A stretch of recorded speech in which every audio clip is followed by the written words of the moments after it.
Hi friends welcome to रेन्ना समयल इनके என்ன சமையல் பார்க்க போறோம்னா டீ கடை மசால் வடை தான் பார்க்க போறோம்। ரொம்ப சுவையான இந்த மசால் வடையை எளிமையான முறையில் எப்படி செய்யறதுன்னு வாங்க பார்த்துடலாம்। மசால் வடை பண்றதுக்கு ஒரு மிக்ஸி ஜார்ல கொஞ்சமா இஞ்சி சேர்த்துக்கலாம், பச்சை மிளகாய் 2 சேர்த்துக்கிறேன், சோம்பு 1 டீஸ்பூன், பூண்டு தோலோட 4 பல்லு சேர்த்துக்கலாம்। எல்லாத்தையும் மிக்சியில் நல்லா கொரகொரப்பாக அரைச்சிட்டு வந்துடலாம்। இஞ்சி பூண்டு பச்சை மிளகாய் சோம்பெல்லாம் மிக்சியில் மாற்றிட்டு கொரகொரப்பாக அரைச்சிட்டு வந்தாச்சு। இப்போ இதில் 2 மணி நேரம் ஊற வச்ச கடலைப்பருப்பை சேர்த்துடலாம்।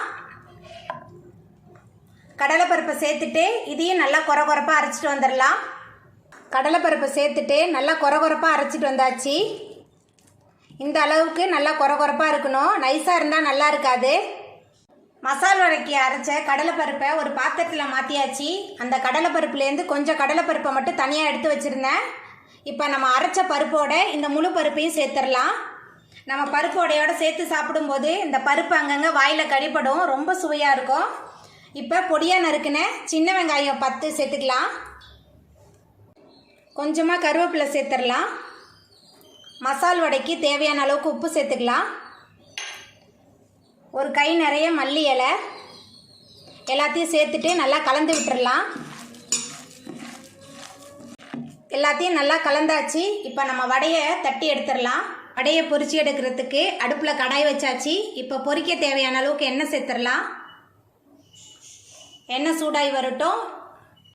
எண்ணெய் சூடாகிட்டு அடுப்பை மிதமான தணலில் வச்சு நம்ம ரெடி பண்ணி வச்சுருக்க பருப்புலேருந்து கொஞ்சமாக எடுத்து வடையாக தட்டிடலாம்।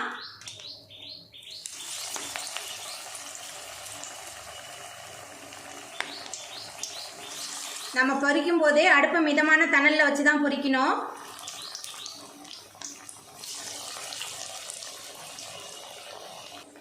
ஒரு பக்கம் வெந்துருச்சு, நம்ம அடுத்த பக்கம் திருப்பி போட்டுடலாம்।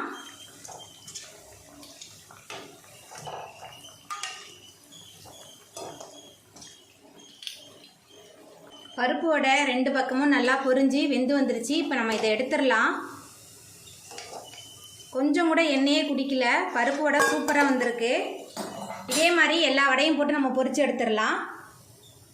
அவ்வளோதாங்க, நம்மளோட சுவையான டீ கடை மசால் வடை ரொம்ப சூப்பராக ரெடி ஆகிட்டு। நீங்களும் உங்கள் வீட்டில் இந்த சுவையான டீ கடை மசால் வடையை செஞ்சு பாருங்கள்।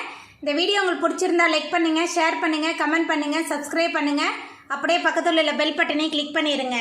நன்றி।